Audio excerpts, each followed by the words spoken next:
Breaking news! The Baltimore Ravens could be on the verge of one of the boldest and most controversial offseasons in franchise history, and no one is safe. We're talking front office moves that shocked the locker room, a coaching shakeup tied to Lamar Jackson's future, and draft scenarios that could define the next decade. The tension is real. The stakes? Even higher. What's happening behind the scenes in Baltimore has fans whispering, insiders speculating, and players quietly watching. Something big is coming, and when it drops, it could change everything. But before we get into all the details, make sure you hit that like button if you're a true Ravens fan. It's always amazing to see fans of all ages supporting this team. And if you feel like it, comment, "Go Ravens," down below. Let's see how many of you are riding with this team no matter what. With the Ravens holding the 14th overall pick in this year's NFL draft, the front office is staring at a golden opportunity, but the stakes are high. The consensus is clear. Baltimore needs reinforcements in three core areas: right guard, edge rusher, and defensive tackle. And with Mel Kiper Jr.'s big board offering some mouth-watering prospects, the front office has some crucial decisions to make that could shape the future of the franchise. Let's start with the name that's got every scout and analyst buzzing: David Bailey. The explosive edge rusher from Texas Tech is ranked number 6 on Kiper's board and is the kind of day-one impact player Baltimore desperately needs on the defensive front.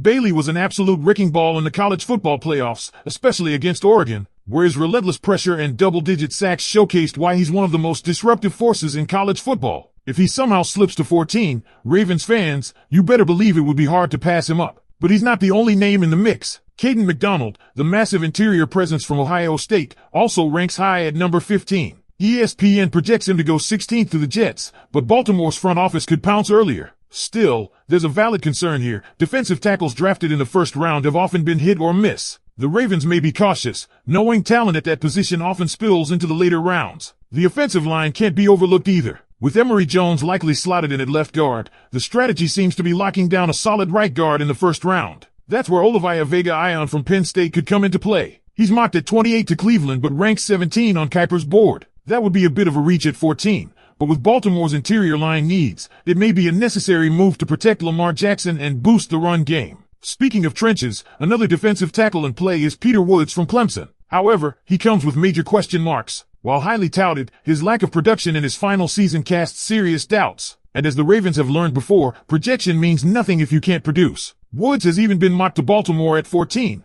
but pulling the trigger on that could be risky. Now here's a name that's gathering serious steam. Ruben Bain Jr., the edge rusher from Miami, is the kind of high-motor, position-flexible monster that could completely change the dynamic of Baltimore's defense. He can line up inside, outside, and cause chaos on every snap. His presence in the playoffs, alongside Hakeem Masitter, was nothing short of dominant. Bain is currently mocked at 9 to the Chiefs, but if he falls, don't be surprised if the Ravens make a move. All these possibilities are exciting, but they're also clouded by massive internal developments. The rumored firing of head coach John Harbaugh reportedly stemmed from his refusal to cut ties with offensive coordinator Todd Monken, whose relationship with Lamar Jackson had allegedly deteriorated. According to reports, the organization wanted a coordinator who could better connect with Lamar. Monken didn't fit that vision, and Harbaugh wasn't willing to make the switch. If that's true, it explains a lot about the direction this team might be heading. And yes, if Monken isn't already gone by the time you're watching this, don't expect him back next season. This isn't just about coaching preferences. It's about protecting your franchise quarterback,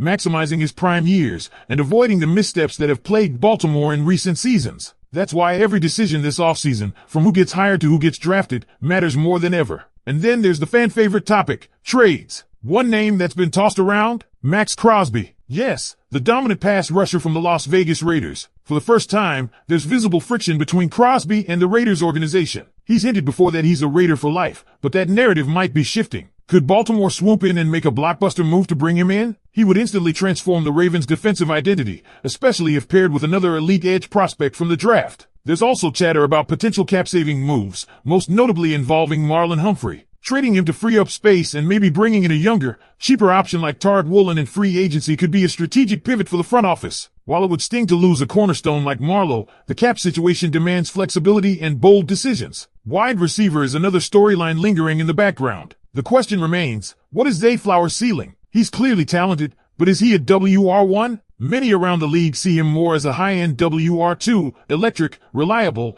but maybe not the alpha you build your offense around. That opens up another need, one that could be addressed in the later rounds or through free agency depending on how Baltimore prioritizes the draft board. And finally, what about the coaching search? Flores and Saleh have emerged as more intriguing candidates than aging names like Steve Spagnuolo, who, while experienced, may not resonate with today's players. There's growing support for a coach who can relate to the locker room and connect with the new generation of talent. That's the million-dollar question, isn't it? David Bailey or Ruben Bain Jr.? It's a scenario that could split the Ravens front office right down the middle, and the fan base too. But let's break this down. David Bailey is the more polished edge rusher in terms of technique. His tape from Texas Tech is absolutely loaded with high-level pass rushing reps. His first step is deadly, and his ability to bend around the edge makes him a nightmare for offensive tackles. There's a reason he's ranked number 6 on Mel Kiper's big board, and if he drops to 14, it's a situation where need, talent, and opportunity all collide. Bailey has the potential to be a cornerstone edge defender for the next decade. He's fast, disciplined, and has shown he can dominate big-time opponents on the biggest stage. Plug him into Mike McDonald's system, or whoever the new defensive coordinator ends up being, and he could have an Odafe-like burst, but with more consistent finish. On the other hand, Ruben Bain Jr. might not have Bailey's polish,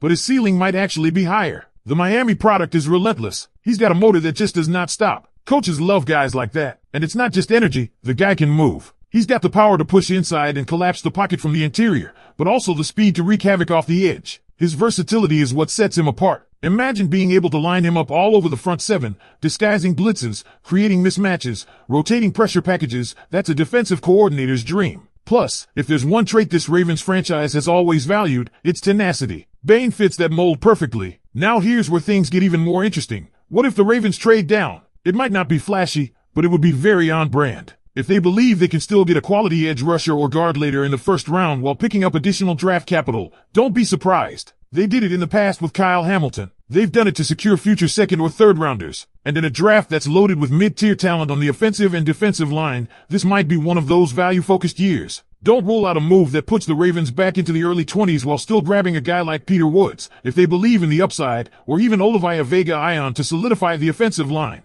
But let's pivot to the elephant in the room, the coaching situation. It's becoming increasingly clear that John Harbaugh's exit was tied directly to his loyalty to Todd Monken. The reports suggesting Harbaugh refused to fire Monken despite pressure from the top are both shocking and telling. This isn't just about play calling. This was a power struggle, plain and simple. The friction between Monken and Lamar Jackson may have run deeper than anyone realized. And in today's NFL, when it comes down to choosing between a coach and a franchise quarterback, especially one as uniquely talented as Lamar, there's only one winner. This isn't the first time a coordinator and quarterback have had creative differences, but what makes this situation different is the organizational fallout. Harbaugh, a Super Bowl winning coach, is out. That's how serious this got. And if the next hire isn't someone who clicks with Lamar, we're talking vision, philosophy, and chemistry, then this team could be facing deeper issues than just scheme. There's too much riding on Lamar's prime to get this wrong. Now, some fans have raised concerns about hiring a defensive-minded head coach and how that affects Lamar. But here's the thing, that might actually work in his favor. A defensive coach comes in,